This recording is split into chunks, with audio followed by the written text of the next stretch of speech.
الحمدللہ حامد و مصلیہ بسم اللہ الرحمن الرحیم۔ آج ہمارا نحو کا سبق نمبر 2 ہے۔ اس میں نحو کی بنیادی باتیں پڑھتے ہیں، تعریف، لغوی تعریف، اصطلاحی تعریف، موضوع فائدہ، وجہ تسمیہ وغیرہ انشاءاللہ۔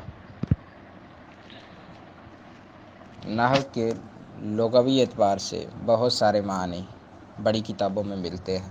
عام معنی جو چھوٹی کتابوں میں لکھا ہوتا ہے اور بندے کو یاد رکھنا چاہیے، قصد کرنا، یہ لکھا ہوتا ہے۔ نحو کا لغوی اعتبار سے معنی کیا جائے تو قصد کرنا۔ نحو تو نحول کا باتیں، ویسے تو اس کے کئی ایک معنی ہیں، مثل بھی معنی ہے۔ سعد نحو سعید، مقدار، ناحیہ، نو، بعض، فصاحت، طریق، اعراض، قبیلہ، سیانت، یہ مختلف معنی اشعار کی صورت میں بھی بعد نے ان کو پڑھنے کی کوشش کی ہے۔ نحونا نحو نحوک یا حبیبی، نحونا نحو الف من رقیبی، وجدناہم مرضی نحو قلبی، تمنوا منک نحو من زبیبی، یہ سارے معنی پڑھے ہیں شعر کے اندر ایک نحوی نے۔ اب ہم نے جو یاد رکھنا ہے وہ ہے نحو کا معنی لغوی اعتبار سے قصد کرنا۔ اصطلاحی تعریف، نحو کی اصطلاحی تعریف، هو علم باصول يعرف بها احوال اواخر الكلم الثلاث من حيث الاعراب والبناء وكيفية ترکیب بعضها مع بعض۔ یہ عربی میں تعریف کی جاتی ہے، یعنی کہ نحو وہ علم ہوتا ہے جس سے اسم فعل حرف کو ملانے کا طریقہ معلوم ہو جائے، نیز معرب اور مبنی ہونے کے لحاظ سے ان کے آخر کے حالات معلوم ہو جائیں۔ نحو کی اصطلاحی تعریف کے اندر ہم نے کوئی ایسا مفروضہ بیان نہیں کیا جو یاد نہ ہو سکے۔ بعض اوقات ایسا بھی دیکھنے کو ملتا ہے، ساری نحو پڑھنے کے بعد بھی طالب علم پریشان ہوتا ہے جب نحو کی تعریف پوچھ لی جائے، کیونکہ اس کو رٹا لگوایا جاتا ہے۔ جو نحو کو رٹا لگاتا ہے، سمجھتا نہیں ہے، وہ بہت جلد بھول جاتا ہے، جبکہ پارٹیشن کر کے تعریف کی یا کسی بھی چیز کی یاد کر لی جائے سمجھ کر تو وہ بھولتی نہیں ہے۔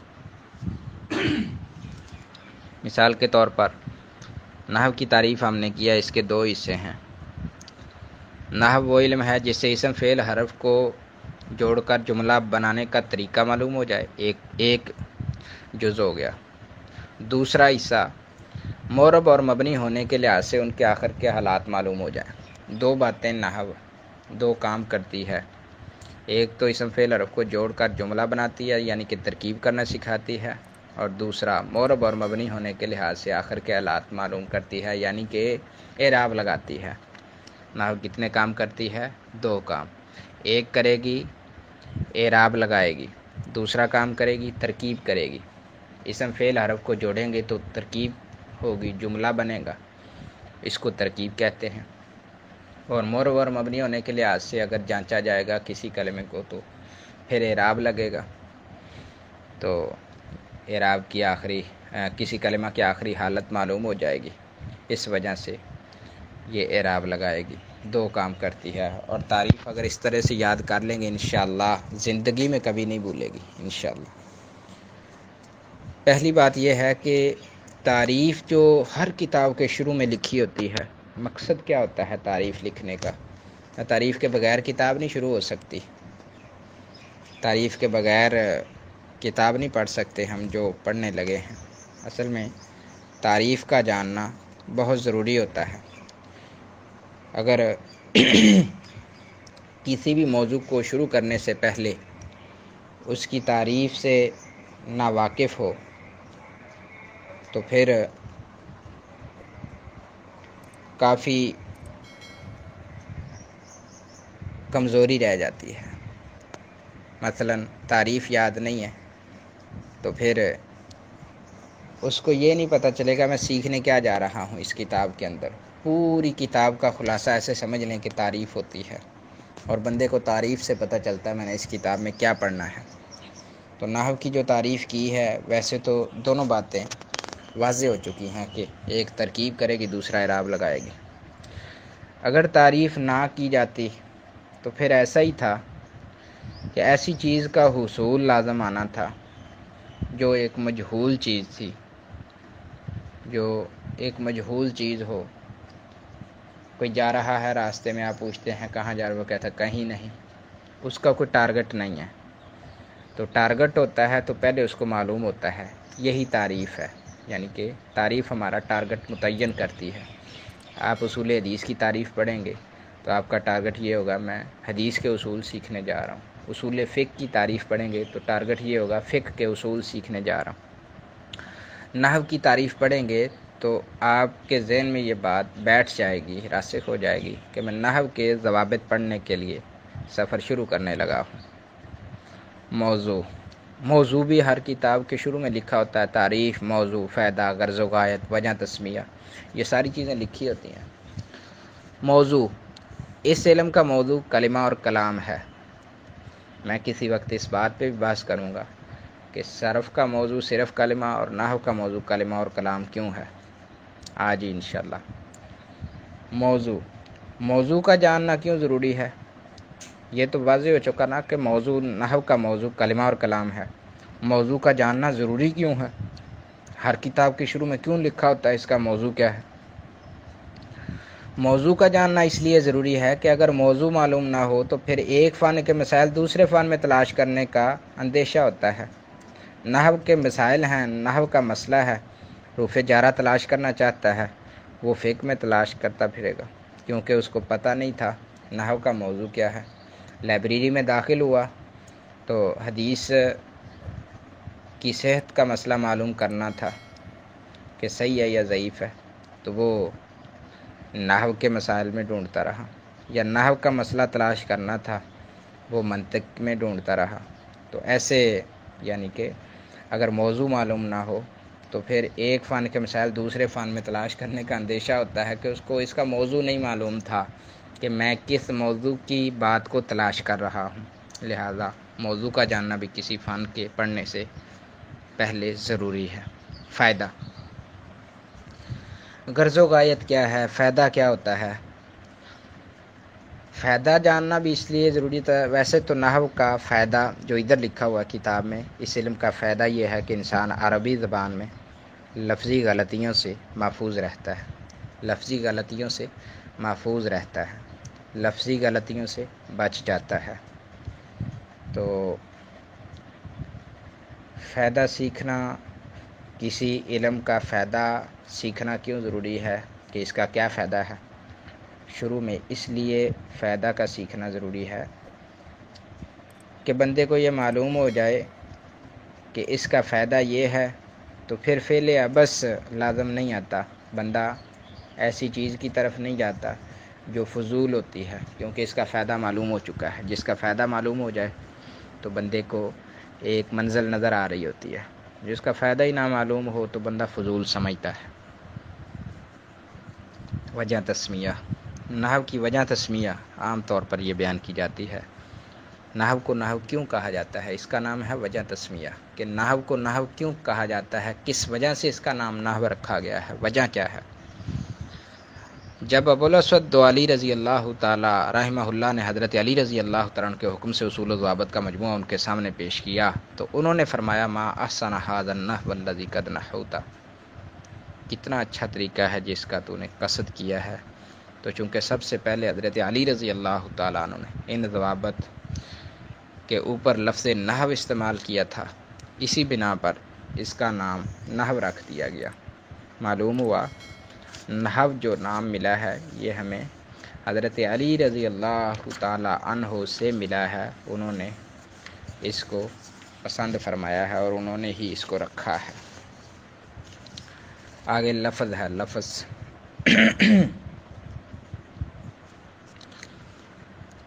لفظ اس کا لغوی معنی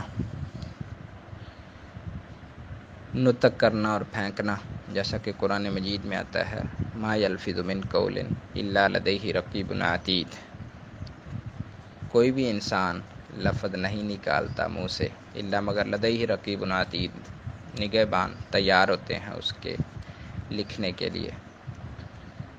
اصطلاحی تعریف لفظ کی، ہر وہ بول جو انسان کے منہ سے نکلے اس کو لفظ کہتے ہیں۔ یہاں ہر وہ بات یا ہر وہ بول لگانا ضروری ہے. اگر یہ نہیں لگاتے تو تعریف ہماری ناقص ہوگی. ہر وہ بات جو انسان کے منہ سے نکلے لفظ کہلاتا ہے. اگر بات نہ لگائیں، بول نہ لگائیں تو پھر کئی چیزیں منہ سے نکلتی ہیں. تھوک نکلتی ہے، گنے کا چھلکا نکلتا ہے، کھجور کی گٹھلی نکلتی ہے. کیا وہ بھی لفظ کہلائیں گے؟ نہیں، وہ لفظ نہیں کہلائیں گے. لفظ وہ بات ہی ہوگی جو انسان کے منہ سے نکلتی ہے، اسی کو لفظ کہا جائے گا. اقسام اس کی 2 قسمیں ہیں، موضوع اور محمل. موضوع اور محمل.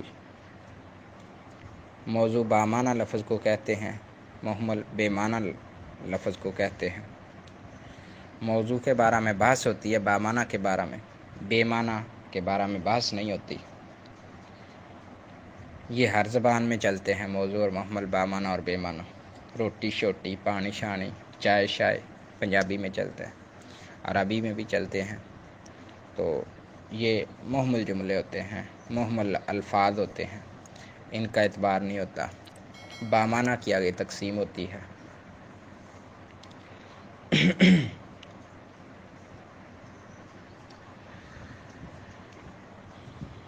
بامعنی کی 2 قسمیں ہیں. لفظ بامعنی کی جس کا کوئی معنی ہوتا ہے، مثلا قرآن قرأ، بہت پڑھی جانے والی کتاب. قرأ، اس نے پڑھا. تو لفظ موضوع جو ہے، لفظ بامعنی ہے، اس کا معنی ہوا نا. اقسام اس کی 2 قسمیں ہیں، مفرد اور مرکب. مفرد وہ لفظ ہے جس کا جز معنی کے جز پر دلالت نہ کرے. جس کا جز معنی کے جز پر دلالت نہ کرے اس کو مفرد کہا جاتا ہے.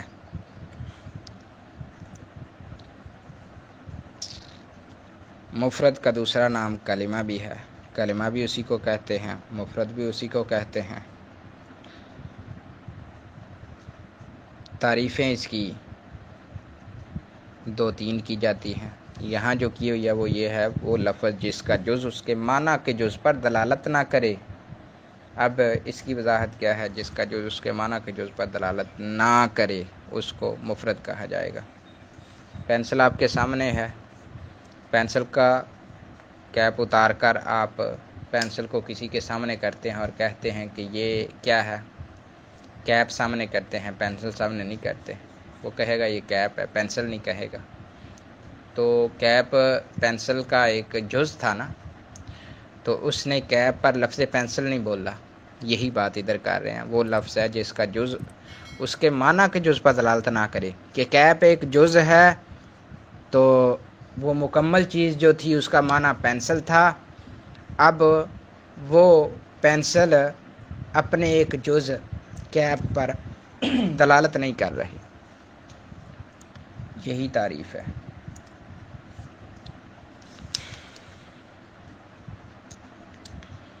تو تعریف واضح ہو گئی.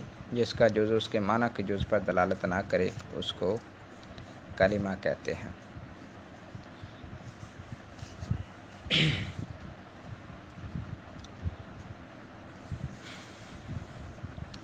ایک اور ہوتا ہے مفرد، وہ اکیلا لفظ جو اپنا معنی بتائے. مفرد وہ اکیلا لفظ جو اپنا معنی بتائے. تو مفرد جو ہوتا ہے یہ 2-3 چیزوں کے مقابلے میں بولا جاتا ہے. جس طرح مفرد ادھر مرکب کے مقابلے میں آیا ہے یا جملے کے مقابلے میں آیا ہے، اسی طرح تثنیہ اور جمع کے مقابلے میں بھی مفرد ہوتا ہے. اور کبھی مضاف اور شبہ مضاف کے مقابلے میں بھی مفرد بولا جاتا ہے. مفرد بولا جاتا ہے.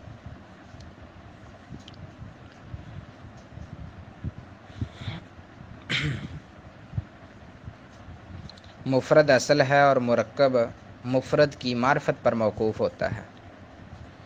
جب مفرد کی پہچان ہو جائے تو مرکب کی بھی پہچان ہو جاتی ہے. اگر مفرد کو نہ پہچان سکے تو پھر مرکب کی پہچان بھی نہیں ہو سکتی، کیونکہ اس نے اصل کو نہیں پہچانا. جب تک اصل کو نہیں پہچانے گا فرع سمجھ نہیں آئے گی. تو یہ اصول پوری نحو میں چلے گا کہ مفرد کو پہچان لو اس کی فرع خود بخود سمجھ میں آ جائے گی۔ رجل واحد ہے اور اصل ہے، اور رجلان رجال یہ اس کی فروعات ہیں تثنیہ اور جمع۔ جب رجل کی پہچان ہو چکی تو انشاءاللہ اس کی فروعات تثنیہ اور جمع خود بخود سمجھ میں آ جائیں گی۔ یہ ہے مفرد اصل اور مرکب مفرد کی معرفت پر موقوف فرع ہے، لہذا مفرد کی طرف توجہ دیتے ہیں کیونکہ اصل ہوتا ہے نا، اصل ہوتا ہے۔ مفرد کی 3 قسمیں ہیں، اسم، فعل اور حرف۔ کلمہ کی 3 قسمیں ہیں، اسم، فعل اور حرف۔ کوئی اگر یہ پوچھ لے کلمہ کی کتنی قسمیں ہیں، ہم کہیں گے 3۔ کون کون سی؟ اسم، فعل، حرف۔ کوئی کہے یہ کا مفرد کی کتنی قسمیں ہیں، ہم کہیں گے 3، اسم، فعل، حرف۔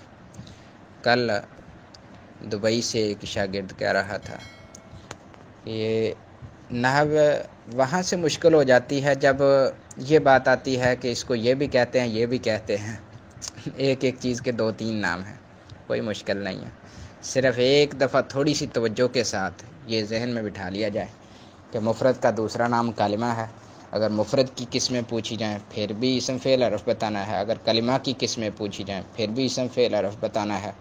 اگر 6 اقسام پوچھا جائے پھر بھی اسم، فعل، حرف بتانا ہے۔ اقسام ثلاثہ پوچھی جائیں پھر بھی اسم، فعل، حرف بتانا ہے۔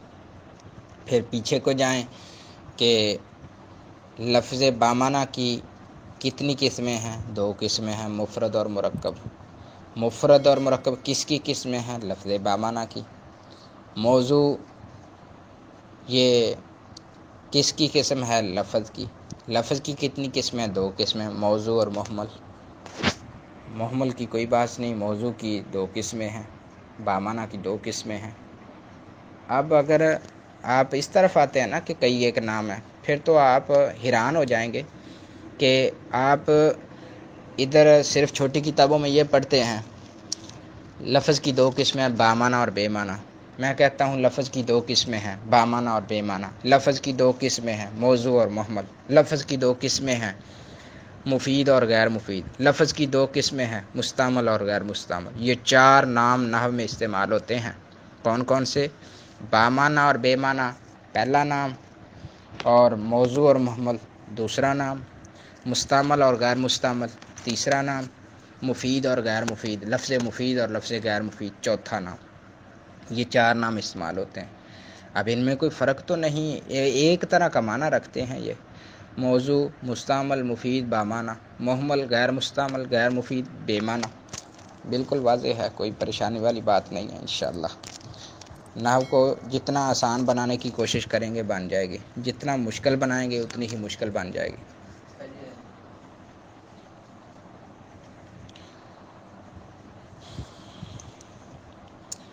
تو مفرد کی 3 قسمیں ہیں، اسم، فعل اور حرف۔ کلمہ کی بھی یہی 3 قسمیں ہیں، اسم، فعل اور حرف۔ اور پوری نحو کا انحصار اسم، فعل اور حرف پر ہے بس۔ جب اسم، فعل اور حرف کی بحثیں سمجھ میں آ جائیں اور بندہ سمجھے کہ مکمل ہو چکی ہیں، اس وقت نحو پایہ تکمیل کو پہنچ جاتی ہے۔ اور جو طالب علم مشقت محسوس کرتے ہیں اور پورا درس نظامی کا کورس اسم، فعل، حرف کے سیکھنے پر ہی لگا دیتے ہیں اور پھر بھی اسم، فعل، حرف کی پہچان نہیں کر سکتے، تو پھر در صرف کر دی عمر عزیز را، در نحو محو گشتی نشناختی خدا را۔ السلام علیکم ورحمۃ اللہ وبرکاتہ۔